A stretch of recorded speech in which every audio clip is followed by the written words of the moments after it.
Hi everyone, welcome back to my channel. In today's video, I'm gonna be telling you the life and the theological works of Saint Ambrose of Milan. In my brand new video, subscribe to my channel so don't miss of my new videos and new updates. And you can check out my last year's video of Saint Monica in the description box below, description link below at the end of this video. Bye. Today, the Catholic Church celebrates the memory of Saint Ambrose, the brilliant Bishop of Milan who influenced Saint Augustine's conversion and was named a doctor of the Church. Like Augustine himself, the older Ambrose was born around 340, was a highly educated man who sought to harmonize Greek and Roman intellectual culture with the Catholic Church. Trained in literature, law, and rhetoric, he eventually became the governor of Liguria and Emilia, with headquarters at Milan.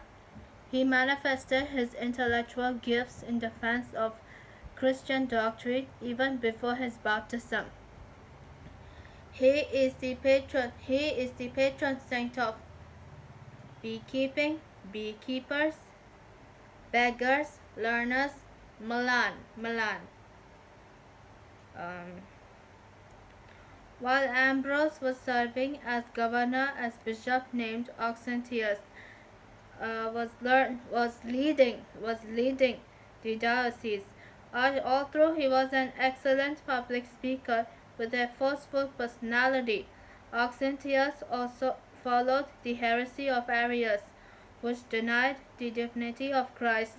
Although the Council of Nicaea had reasserted the traditional teaching on Jesus' deity, many educated members of church, including at one time a majority of the world's bishops, looked to Arianism as a more sophisticated and cosmopolitan version of Christianity. Bishop Auxentius became notorious for forcing clergy throughout the region to accept Arian creeds. At the time of Auxentius' death, Ambrose had not yet even been baptized, but his deep understanding and love of the traditional faith were already clear to the faithful of Milan. They considered him the most logical choice to succeed Auxentius, even though he was still just a catechumen. With the help of Emperor Valentinian II, who ruled the Western Roman Empire at the time,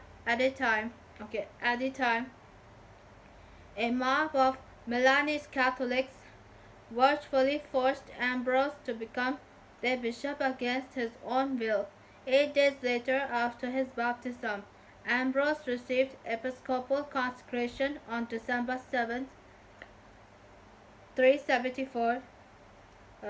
The date would eventually become his liturgical feast. Bishop Ambrose did not disappoint those who had clamored for his appointment and consecration. He began his ministry by giving everything he owned to the poor and to the church. He looked to the writings of Greek theologians like Saint Basil for help in explaining the church's traditional teachings to the people during times of doctrinal confusion. Like the fathers of the Eastern Church, Ambrose drew from the intellectual reserves of pre-Christian philosophy and literature to make the faith more comprehensible to his hearers. This harmony of faith with other sources of knowledge served to attract, among others, the young Professor Aurelius Augustinus, a man Ambrose taught and baptized, whom history knows as Saint Augustine of Hippo. Ambrose himself lived simply, wrote prolifically, and celebrated Mass each day. He found time to counsel an amazing range of public officials, pagan inquirers, confused Catholics, and penitent sinners. His popularity, in fact, served to keep at bay those who would have preferred to force him to diocese, including Western Empress Justina and a group of her advisors who sought to rid the West of adherence to the Nicene Creed, pushing instead for strict Arianism. Ambrose heroically refused her attempts to impose heretical bishops in Italy, along with her efforts to seize churches in the name of Arianism. Ambrose also displayed remarkable courage when he publicly denied communion to the Emperor Theodosius, who had ordered the massacre of 7,000 citizens in Thessalonica, leading to his excommunication by Ambrose. The chastened emperor took Ambrose's rebuke to heart, publicly repenting of the massacre and doing penance for the murders. Nor was there afterwards a day on which he did not grieve for his mistake. Ambrose himself noted when he spoke at the emperor's funeral. The rebuke spurred a profound change in Emperor Theodosius. He reconciled himself with the church and the bishop who attended to the emperor on his deathbed. Okay. Saint Ambrose died in 397. This occurred on April 4th, 397, at the age of 57 years. That's so much young to do. Relatively old. His 23 years